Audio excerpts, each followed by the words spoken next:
وہ کہتے ہیں نا کہ اسٹریٹجسٹ ہی ہوتا ہے، اور اس جنگ میں دنیا کے دو عظیم ترین وار اسٹریٹجسٹ موجود تھے۔ ایک طرف تھی دنیا کی وہ عظیم ترین ہستی جنہوں نے مٹھی بھر صحابہ کے ساتھ محض اپنی جنگی حکمت عملی کی بنیاد پر تمام غزوات میں فتح حاصل کی تھی، تو دوسری جانب تھے میدان جنگ میں کبھی نہ شکست کھانے والے خالد بن ولید، اور ان دونوں کی نظریں میدان جنگ کے ایک ہی پوائنٹ پر ٹکی ہوئی تھی۔ دونوں جانتے تھے کہ جو بھی اس پوائنٹ پر قبضہ کرے گا وہی میدان جنگ کا فاتح ہوگا۔ فرق صرف یہ تھا کہ خالد بن ولید ابھی مسلمان نہیں ہوئے تھے اور وہ غزوہ احد میں کفار کی جانب سے لڑ رہے تھے۔ معزز دوستو، ہوا کچھ یوں کہ غزوہ احد میں میدان کارزار کے گرم ہونے سے پہلے ہی آپ صلی اللہ علیہ وسلم نے اس مقام کی نزاکت کو بھانپ لیا تھا، اور حضرت عبداللہ بن جبیر انصاری کی سرکردگی میں 50 بہترین تیر اندازوں کا انتخاب کر کے پہاڑ کی اس گھاٹی یا گزرگاہ پر تعینات کر دیا۔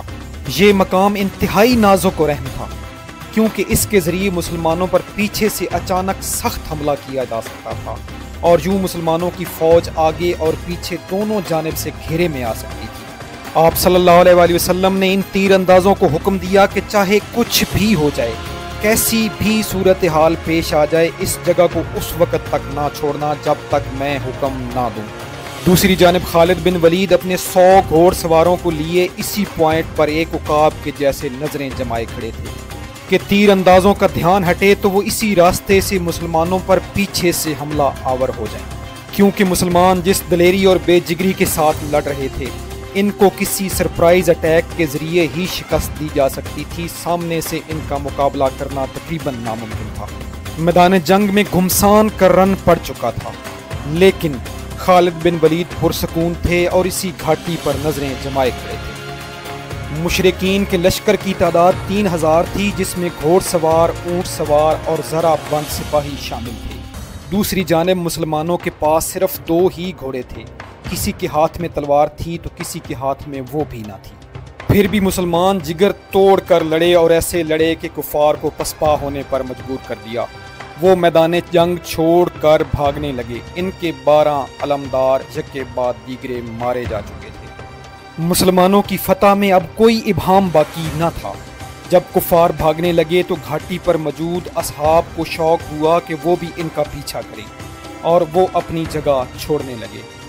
حضرت عبداللہ بن جبیر نے اپنی جگہ نہ چھوڑی اور دوسروں کو بھی منع کرتے رہے کہ جب تک حکم نہ ہو اپنی جگہ نہ چھوڑو، لیکن تمام افراد فتح کے جوش میں ایسے مگن ہوئے کہ انہوں نے حضرت عبداللہ بن جبیر کی کوئی بات نہ سنی، اور ان کے سوا گھاٹی پر کوئی اور تیر انداز باقی نہ رہا۔ کفار میں بھگدڑ مچی ہوئی تھی، لیکن خالد بن ولید ابھی بھی اس گھاٹی پر نظریں جمائے کھڑا تھا۔ جب حضرت عبداللہ بن جبیر اکیلے رہ گئے تو خالد بن ولید نے پہاڑ کا چکر کاٹ کر 100 سواروں کے ساتھ پیچھے سے مسلمانوں پر حملہ کر دیا۔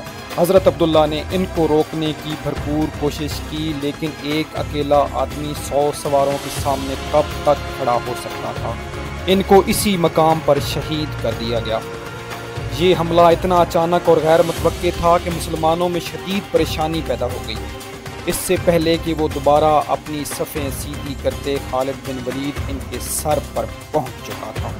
جب اکرمہ بن ابو جہل نے یہ منظر دیکھا تو وہ دوسری جانب سے اپنے گھوڑ سواروں کے ساتھ مسلمانوں پر حملہ آور ہو گیا۔ ابو سفیان جو میدان جنگ چھوڑ کر بھاگ چکا تھا، وہ بھی اپنے آدمی سمیٹ کر دوبارہ حملہ آور ہو گیا۔ لڑائی کا رنگ بدل گیا۔ مسلمان ہر طرف سے کفار کے نرغے میں آ گئے۔ مسلمان ٹولیوں میں بٹ چکے تھے، ہر ٹولی کو کفار نے گھیرے میں لے لیا تھا، اور ایسی ہی ایک ٹولی کے اندر آپ صلی اللہ علیہ وسلم بھی موجود تھے، اور اس ٹولی میں صرف 12 صحابہ تھے جو آپ صلی اللہ علیہ وسلم کو پروٹیکٹ کر رہے تھے۔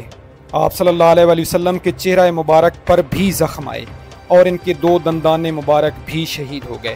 دوسری جانب کفار نے اپنی پوری طاقت اس ٹولی پر جھونک دی جس میں آپ صلی اللہ علیہ وسلم موجود تھے، کیونکہ وہ نعوذ باللہ آپ صلی اللہ علیہ وسلم کو جان سے مار دینا چاہتے تھے۔ صحابہ اکرام آپ صلی اللہ علیہ وسلم پر نچھاور ہو رہے تھے اور آپ پر ہونے والے حملوں کو اپنے ہاتھوں کے ساتھ روک رہے تھے۔ پھر آہستہ آہستہ مسلمان اس مقام پر اکٹھے ہونے لگے جہاں آپ صلی اللہ علیہ وسلم موجود تھے۔ آپ صلی اللہ علیہ وسلم نے سب صحابہ کو اوپر پہاڑ کی جانب سرکنے کا حکم دیا۔ اور آہستہ آہستہ سب صحابہ بلندی پر چڑھتے چلے گئے جہاں پر ان پر وار کرنا آسان نہ تھا۔ جو کفار پہاڑی پر چڑھنے کی کوشش کر رہے تھے ان کو بھی سیدنا عمر فاروق نے اپنے ساتھیوں کے ساتھ مل کر نیچے دھکیل دیا۔ ابو سفیان نے یہ کہہ کر میدان جنگ خالی کر دیا کہ ہم نے بدر کا بدلہ لے لیا ہے اور اب ہم اور تم برابر ہیں، اگلے سال پھر ملیں گے ایک نئے جذبے کے ساتھ۔ اس جنگ میں مسلمانوں نے بہت زیادہ نقصان اٹھایا، 70 کے قریب صحابہ شہید ہو گئے اور صرف وہ بھی ایک چھوٹی سی غلطی کی وجہ سے، صرف آپ صلی اللہ علیہ وآلہ وسلم کی بنائی ہوئی وار سٹریٹجی پر مکمل طور پر عمل نہ کرنے کی وجہ سے۔ اگر آپ صلی اللہ علیہ وآلہ وسلم کی جنگی حکمت عملی پر عمل درآمد ہوتا اور کوئی دوسرا وار سٹریٹجسٹ اس جنگ میں شامل نہ ہوتا تو مسلمان یہ جنگ جیت چکے تھے۔